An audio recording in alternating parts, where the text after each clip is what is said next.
The MacBook is dead. In my last video, I talked about all the problems that it had, but Apple just announced a brand new MacBook Pro that aims to fix everything that was missing and then some. So here's why I'm excited to get my grubby hands on one. There are a lot of headlines with the new MacBook Pros. There's MagSafe, more ports on top of the two brand new M1 chips, now called M1 Pro and M1 Max. I'll dig into them in a bit, but let's first take a visual look at what's changed. Still available in silver and space gray, the new MacBook Pro's design is a bit of a departure in that it's very asymmetrical. The design of the bottom reminds me of the corners of the OG Intel MacBook from 2006. But the top screen is flat-edged, like the new iPad or the old titanium PowerBook that started Apple's Pro laptop revolution 20 years ago. Actually, even the black keyboard calls out to that old laptop too. And as I predicted, the touch bar is gone. RIP. In its place is a function row with full-height keys to make it easier to change the volume? The ports are a big deal with the new MacBook, bringing back things that really shouldn't have been removed in the first place. There's HDMI, an SD card slot, 3 Thunderbolt 4 ports, and most remarkably, MagSafe. Yes, it has returned, and no, the MacBook is not compatible with your old charger. But this time around, MagSafe is now a detachable cable that on the charger end plugs into USB-C. So you still have the flexibility if it frays, or the only cable you have around is a USB-C cable. Really, the best of all worlds, finally.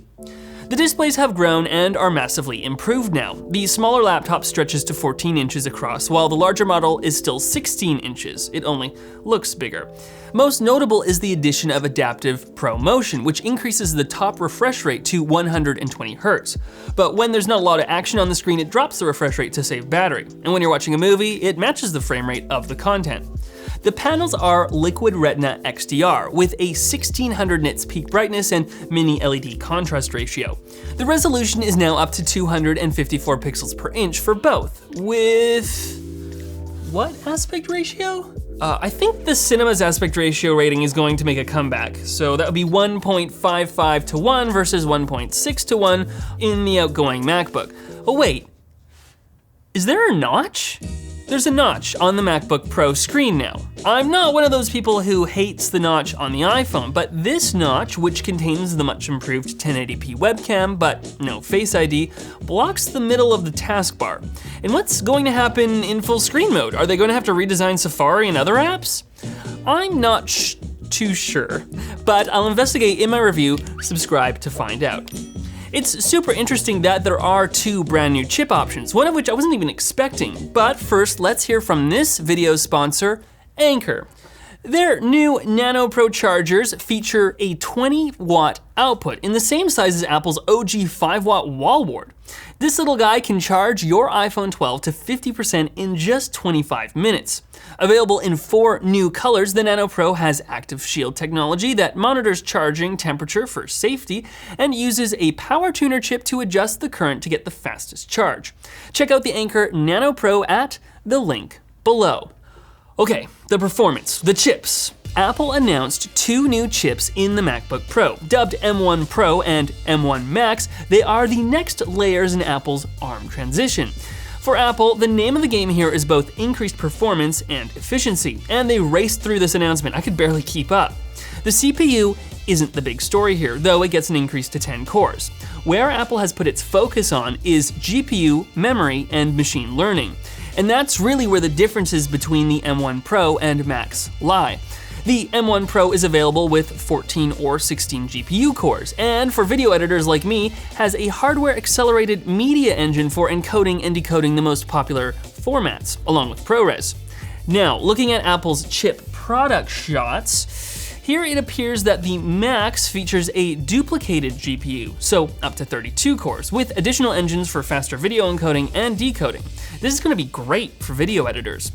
This additional module in the M1 Max increases the unified memory to up to 64 gigabytes and memory bandwidth to 400 gigabytes per second, up from the 200 in the Pro. Another big boon for professionals is that the Max will support up to 4 external displays, with the Pro only supporting 2. Apple made a bunch of charts to show the differences between other laptops in the class, and while I don't know how they quantify performance, these charts were really about efficiency. And these MacBooks have some crazy sounding battery life.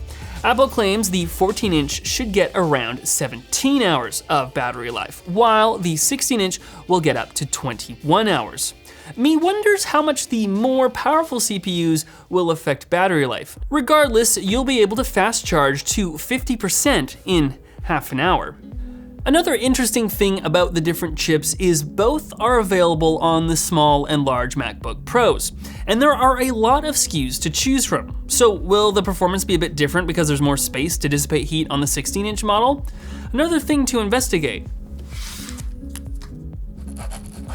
Pricing-wise, a base 14-inch now starts at $2,000, and a base 16-inch will set you back $2,500. This is $200 and $100 more than the outgoing models respectively. Oh, and if you do want an M1 Max, you will have to upgrade the memory too, so that can be a $900 upgrade.